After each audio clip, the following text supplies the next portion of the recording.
There is a huge difference between appearing confident and being confident. Most people confuse confidence with noise, with a loud voice, with forced posture, with the constant need to prove something. But there is another kind of confidence, rarer, quieter, and far more powerful. It doesn't shout, it doesn't explain itself, it simply exists. And in the universe of Jujutsu Kaisen, no character represents this mental state as purely as Satoru Gojo. Today we're not going to talk about cursed techniques, we're not going to talk about fights, nor about who is the strongest. Today we're going to talk about confidence, about the psychological science behind it, and about what happens to the human mind when doubt stops being the center of existence. Because Gojo is not fascinating merely because he is invincible. He is fascinating because he doesn't live trying to prove himself, and that says far more about real life than it seems. The illusion of the strongest. When someone looks at Gojo for the first time, the conclusion is immediate. He's confident because he's the strongest. But that explanation is superficial and psychologically wrong. Strength, by itself, does not generate confidence. In fact, many extremely capable people live tormented by doubt. What Gojo possesses is not just power. It is inner clarity. He knows exactly who he is. He knows what he can do. He knows what he can't. And most importantly, he feels no need to negotiate this truth with the world. In psychology, this aligns with a concept called self-efficacy, the deep and stable belief in one's own ability to act in the face of situations. It's not empty optimism, it's not arrogance, it's certainty built from self-knowledge. Gojo doesn't enter battle thinking, can I do this? He enters thinking, how will this end? And that difference changes everything. Confidence is not the absence of fear. A common mistake is believing that confident people don't feel fear. They do. But fear does not govern their decisions. Gojo feels risk. He feels responsibility. He feels pressure. What he does not feel is internal paralysis. Most people live in conflict with themselves. One part wants to act, another part doubts, another fears judgment, another relives past failures. This internal war consumes energy. Gojo does not waste energy fighting himself. His mind is aligned. When he decides to act, there is no internal noise. And this creates an extremely rare psychological presence, emotional security. That's why, even in silence, he dominates the environment. His confidence doesn't come from what he says. It comes from what he doesn't need to say. The ego that doesn't need defense. There is a brutal difference between confidence and defensive ego. Defensive ego needs validation, reacts to criticism, is easily offended, uses arrogance as armor. True confidence doesn't ask for permission, doesn't react to provocation, doesn't need to humiliate, doesn't feel threatened by others. Gojo provokes, jokes, and mocks. But none of this comes from insecurity, it comes from freedom. He is not diminished by anyone's existence, and therefore he doesn't need to diminish anyone to feel bigger. Psychologically, this indicates something rare, an integrated ego, not a fragmented one. Insecure people live trying to prove their worth. Confident people live expressing who they are. Gojo doesn't enter a room asking if he's enough. He enters being. The impact of confidence on others. The human mind responds to confidence almost instinctively. When someone trusts themselves, enemies hesitate, allies relax. Leadership emerges naturally. Gojo's enemies don't fear only his power. They fear his certainty. Because when someone doesn't doubt, there is no psychological opening. And with his students, the opposite happens. Gojo doesn't lead through control. He leads through emotional safety. He allows mistakes. He allows attempts. He allows growth. Because someone who trusts themselves doesn't need to control the growth of others. In real life, insecure leaders suffocate. Confident leaders expand. The psychological cost of being the strongest. But there is a price. Absolute confidence isolates. When you are very secure in yourself, not everyone can get close. When you don't live in doubt, few understand your silence. Gojo carries a specific kind of loneliness, the loneliness of someone who sees too far ahead. He understands the world as it is, not as he wishes it were, and that creates emotional distance. In psychology, this appears in highly competent individuals. The more inner clarity, the less identification with external chaos. This isn't coldness. It's lucidity. But lucidity hurts. The modern confusion about confidence. Today we live in an era of constant validation, likes, comments, approval. Many people only feel confident when they're seen, when they're praised, when they're recognized. But that's not confidence. It's emotional dependence. Gojo doesn't need to be seen to exist. He exists first. Everything else is a consequence. And perhaps this is the character's hardest lesson. You don't build confidence by waiting for applause. You build confidence when you decide not to negotiate your identity. The mirror for the viewer. Now the inevitable question: who would you be if you doubted yourself less? How many choices did you never make because you waited for approval? How many versions of yourself died before ever trying to exist? Gojo confronts us because he represents something painful to admit. Many of our limitations are not external, they are internal. It's not lack of ability, it's excess doubt. Confidence is not the absence of error. Being confident doesn't mean never failing. It means failing without losing your identity. Gojo doesn't define who he is by results. He defines who he is by inner posture, and that changes everything. When failure doesn't destroy who you are, fear loses its power. Inner silence. Satoru Gojo is not inspiring because he wins. He is inspiring because he doesn't fragment. He represents a rare mental state, the inner silence of someone who doesn't need to explain their existence. And perhaps deep down this isn't about being the strongest. Perhaps it's about living without apologizing for who you are. After the end of doubt, Simon, always comes the beginning of confidence. Confidence as an inner structure. There is a silent question that separates insecure people from confident ones. Who am I when no one is watching? Most people build identity from external reaction, from praise, from acceptance, from fear of rejection. Gojo builds identity from within. He doesn't ask if he's enough, he only asks how to act. This difference completely changes the experience of living. When your identity depends on the world controls you. When your identity is born within, the world merely reacts. Gojo's confidence is structural. It doesn't fluctuate with victories or defeats. It doesn't increase with praise. It doesn't shrink with criticism. It exists before the outcome, and this is exactly what most people lack. Why most people couldn't handle being like Gojo. There is a reason few people reach this mental state. Real confidence demands something frightening, total responsibility for oneself. When you don't doubt yourself, you can no longer blame the world. You can't hide behind excuses. You can't pretend you didn't really try. You can't say, I would be different if... Gojo acts and accepts the consequences. That requires extreme emotional maturity. Most people prefer doubt because doubt protects them. It creates a comfortable zone where failure is never fully theirs because they never really tried. Gojo doesn't live in that space, and that's why he unsettles so many people. Confidence versus destiny. Many powerful anime characters follow the logic of destiny. They believe they were born for something, that they are fulfilling a prophecy. Gojo doesn't seem driven by destiny. He seems driven by conscious choice. He chooses who he is, every single day. That makes his confidence even more powerful, because it isn't passive, it's active. In real life, this translates simply. Confidence is not something you feel, it's something you practice. You act like someone who trusts themselves, even when doubt appears, and over time, doubt loses ground. The loneliness of those who don't need to explain. There is a silent side effect of extreme confidence. People project too much. Some admire, some hate, some try to diminish, some try to challenge, few try to understand. Gojo rarely explains his decisions. Not because he's arrogant, but because he knows explanations don't change those who don't want to understand. In real life, this happens to people who mature too early. They stop arguing with the world, stop trying to convince, stop asking for validation. This creates loneliness, but it also creates peace. Confidence is not invulnerability. It's important to be clear. Confidence doesn't make someone emotionally invulnerable. Gojo feels loss, he feels frustration, he feels the weight of responsibilities no one else carries. But these emotions don't define his identity. Most people become prisoners of what they feel. If they feel fear, they retreat. If they feel insecurity, they stay silent. If they feel pain, they quit. Gojo feels Jin and continues. That is emotional maturity, not coldness. Integration. What psychology explains about this? In modern psychology, there is a key point. Truly confident people are not those who think well of themselves all the time. They are those who don't need to think about themselves all the time. Their minds are free to act, observe, and decide. Insecurity creates hyperfocus on the self. Confidence creates presence in the moment. Gojo isn't trapped in his own image. That's why he moves with lightness. And that lightness is what many confuse with arrogance. The final confrontation with the viewer, now comes the inevitable discomfort. How many times have you made yourself smaller to be accepted, stayed silent to avoid bothering others, doubted yourself before even trying?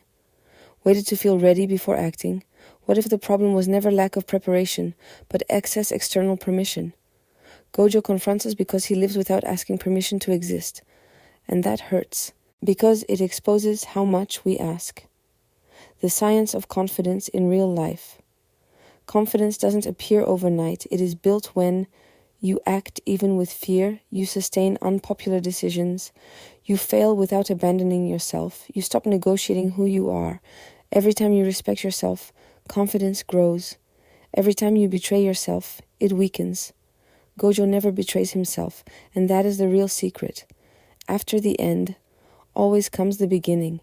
Perhaps the greatest lesson isn't about strength, nor power, nor winning.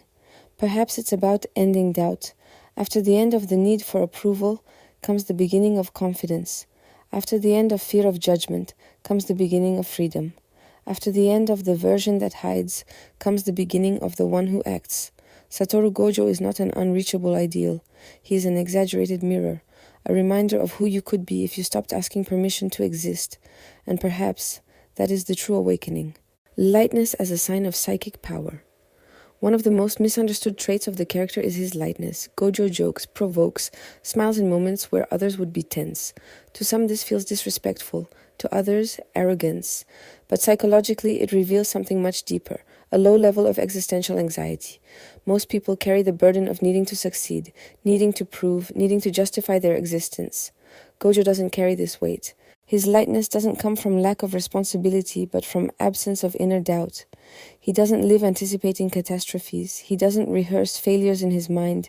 He doesn't torture himself with what-ifs. His mind is clear, and a clear mind is light. Radical self-knowledge. True confidence only emerges where there is radical self-knowledge. Gojo knows where he is superior, where he is limited, what he controls, what he doesn't, and therefore he isn't deluded.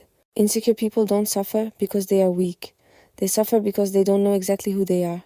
They oscillate between grandiosity and self-deprecation. Gojo doesn't oscillate. He doesn't need to inflate himself, nor diminish himself. He knows himself, and that creates rare psychological stability. Emotional control under pressure. Observe Gojo's emotional behavior under extreme risk. There is no uncontrolled impulsivity, no emotional outbursts, no loss of identity. This indicates something fundamental. Emotions do not govern his actions. In psychology, this is advanced emotional maturity. He feels, but he chooses. Most people react. He responds. And that difference defines not only great characters, but people who lead their own lives. The absence of hurry. Gojo never seems rushed. This isn't just narrative style, it's a psychological trait. Hurry is born from fear. Fear of losing. Fear of not being enough. Fear of being left behind. Those who trust themselves don't chase time. They walk with it. Gojo moves at his own rhythm, and that communicates something silently to the environment. I am in control, even when chaos exists. His relationship with power. Many characters are corrupted by power. They become violent, cold, or distant. Gojo is not corrupted. He is burdened. He understands that power is not a privilege, it's a weight. And that completely changes his posture. He doesn't use power to dominate the weak, he uses it to protect the future. This reveals an important psychological trait, long-term orientation. He doesn't think only about winning now, he thinks about how the world will continue afterward. Confidence that doesn't depend on results. Here is one of the rarest traits of the character. His identity doesn't depend on constant success. He doesn't define himself by victories. Nor does he destroy himself over failures. This makes him emotionally resilient. People who build identity on results live in psychological danger. When they win, they rise. When they lose, they collapse. Gojo remains whole. Humor as a healthy mechanism. Gojo's humor is not escapism, it is integration.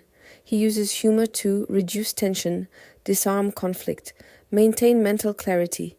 In psychology, this is a mature defense mechanism. It's not denial of reality. It's emotional mastery over it. Conscious emotional distance. Gojo maintains selective emotional distance.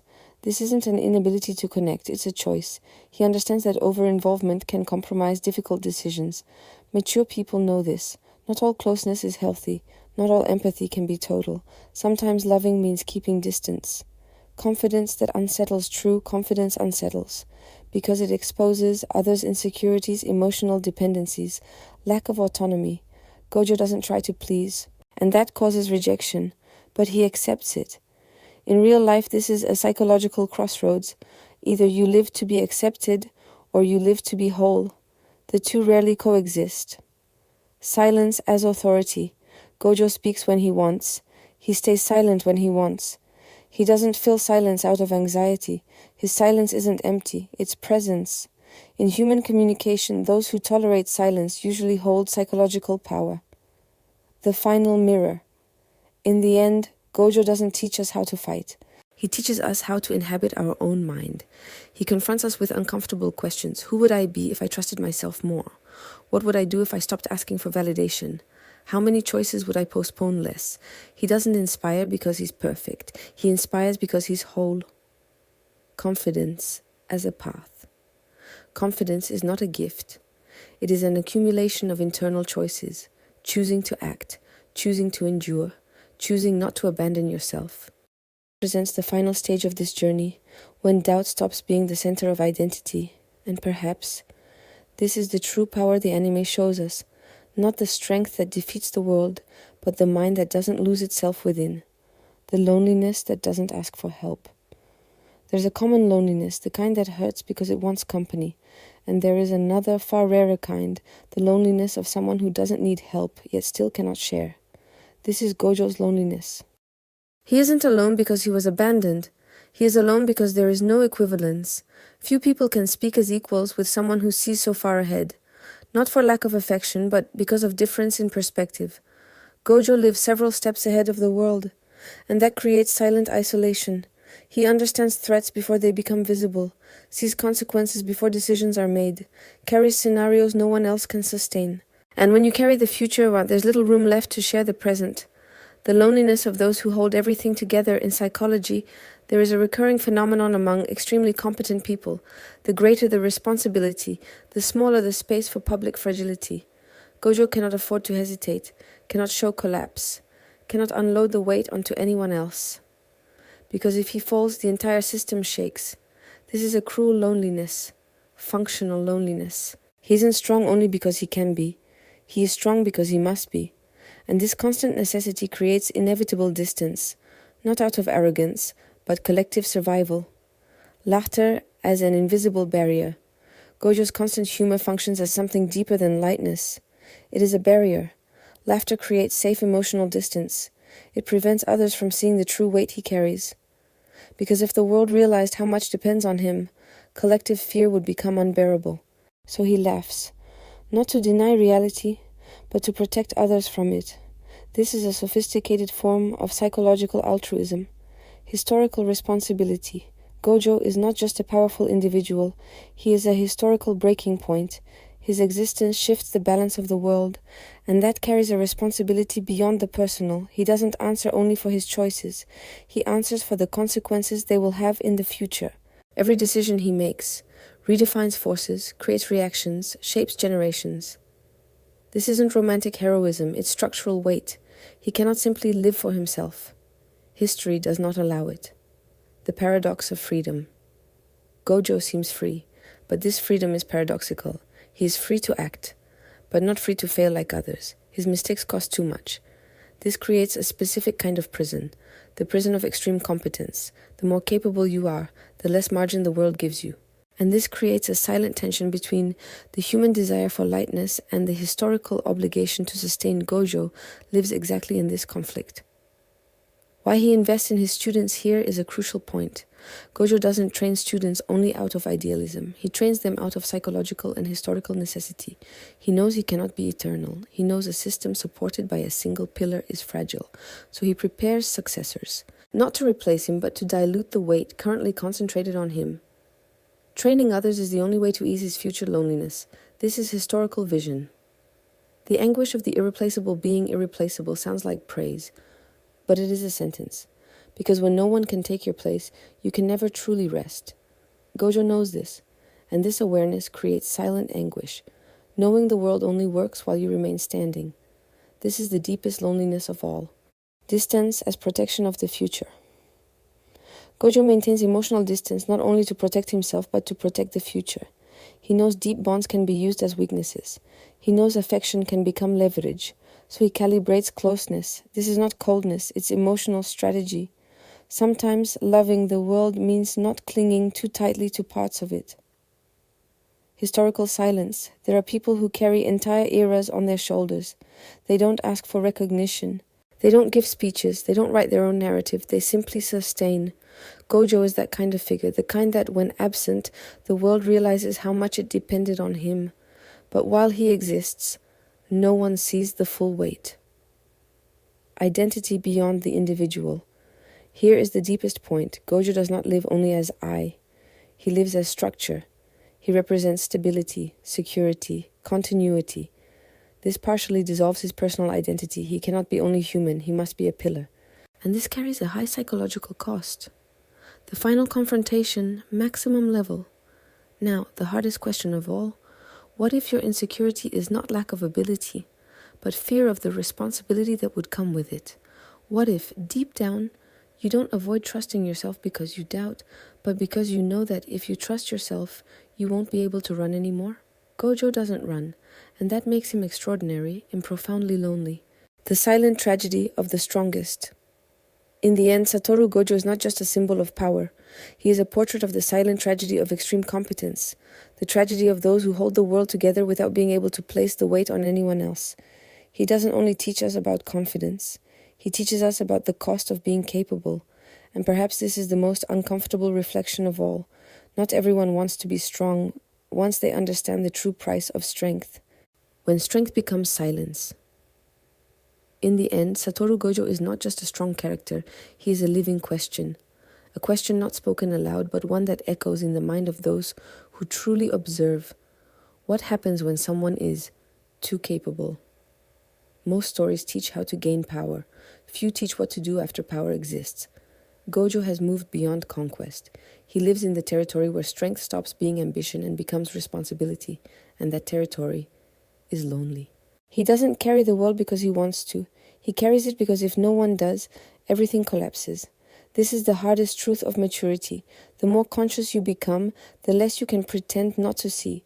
Gojo sees too much, understands too much, sustains too much, and therefore he cannot allow himself to fall. The confidence we admire in him is not comfort, it is structure. It is the kind of confidence born when someone accepts a silent destiny, to be the pillar while others build their lives around it. He doesn't seek applause, he doesn't seek recognition, he doesn't seek to be understood, because those who sustain are rarely understood. And perhaps this is the final lesson the character leaves us.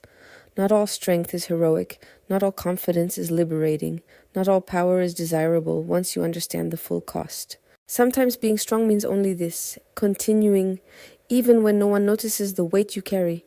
Now, the question that remains is not about Gojo, it's about you. How many times have you made yourself smaller to avoid greater responsibility? How many times have you doubted yourself to stay comfortable? How many times have you mistaken insecurity for humility, when deep down it was fear of the weight that confidence would bring? Because trusting yourself doesn't just change what you can do. It changes what depends on you. Gojo teaches us something few stories dare to say. True strength is not about winning battles. It is about not abandoning who you become when you understand what's truly at stake.